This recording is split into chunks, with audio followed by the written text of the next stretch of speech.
What does not kill me makes me stronger. Minus Friedrich Nietzsche. Chapter 1. Introduction. The fear that paralyzed us. Have you ever felt the cold grip of fear down your spine?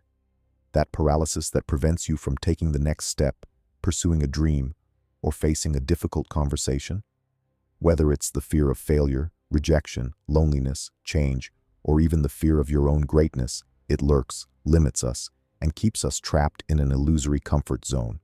Society, in its incessant pursuit of security and absence of risk, teaches us to avoid fear at all costs, to see it as an enemy, a weakness to be overcome, or worse, suppressed.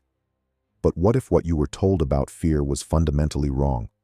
What if your greatest fears were not obstacles, but rather portals, opportunities in disguise that, if you have the courage to face them, can lead you to your greatest strength and most authentic realization? This is the radical vision of Friedrich Nietzsche, the philosopher who dared to look into the depths of existence and invited us to a supreme test of our will, the eternal recurrence of the same. Today, we will delve into Nietzsche's most revolutionary idea. You will understand why your fears are, in fact, maps for your growth.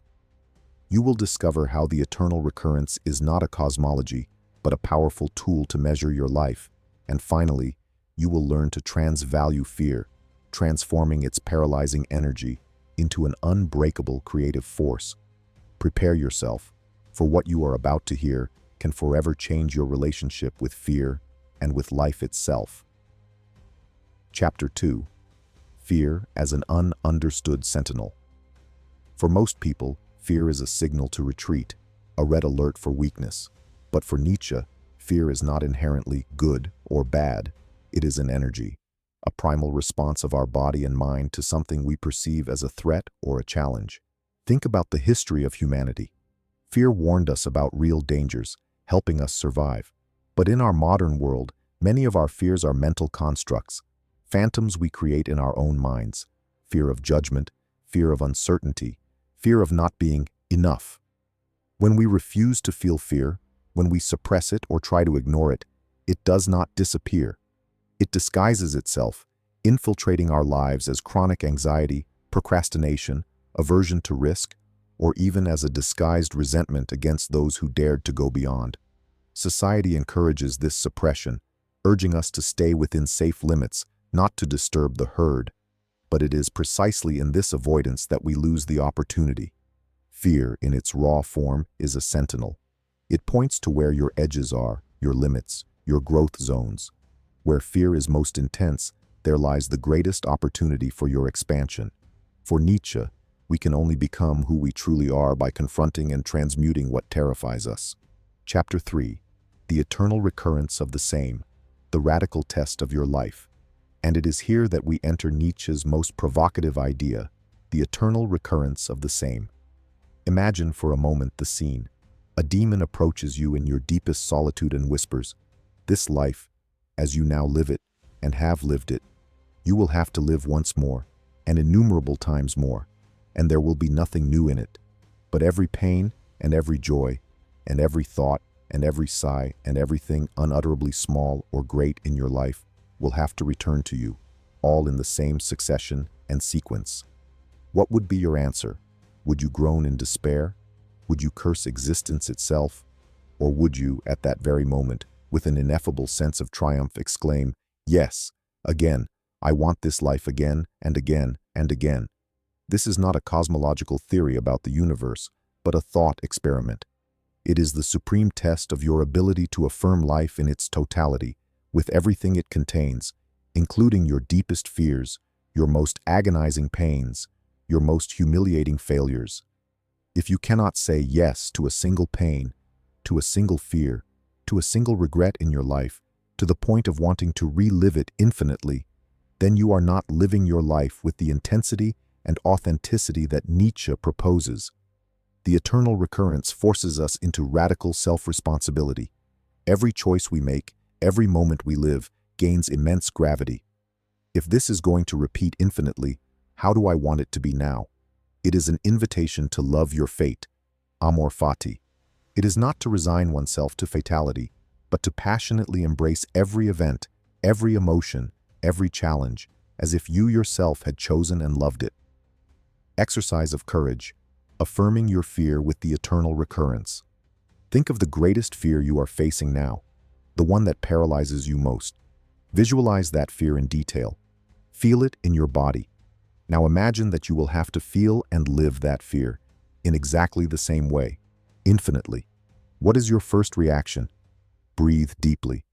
Now try, even for a second, to whisper to that fear, "Yes, again. I want this again." What sensation arises? Is it uncomfortable? Is it liberating? This exercise does not erase fear, but changes your relationship with it, transforming it from an enemy to be avoided into a moment to be affirmed. Chapter 4. Transforming fear into creative power, will to power, and transvaluation. When you dare to face fear through the lens of eternal recurrence and Amor Fati, something extraordinary happens. You activate your will to power. For Nietzsche, the will to power is not about dominating others, but about the fundamental impulse of life to grow, overcome, expand, and create. Fear, which once paralyzed you, is an enormous reservoir of energy. Think about the adrenaline it generates, the intensity of your attention. If that energy is not repressed, it can be transvalued. This means taking what was once considered negative or bad, fear, pain, and reevaluating it, transforming it into a positive value for your growth. For example, the fear of rejection can be transvalued into courage to be authentic, even if that means displeasing some.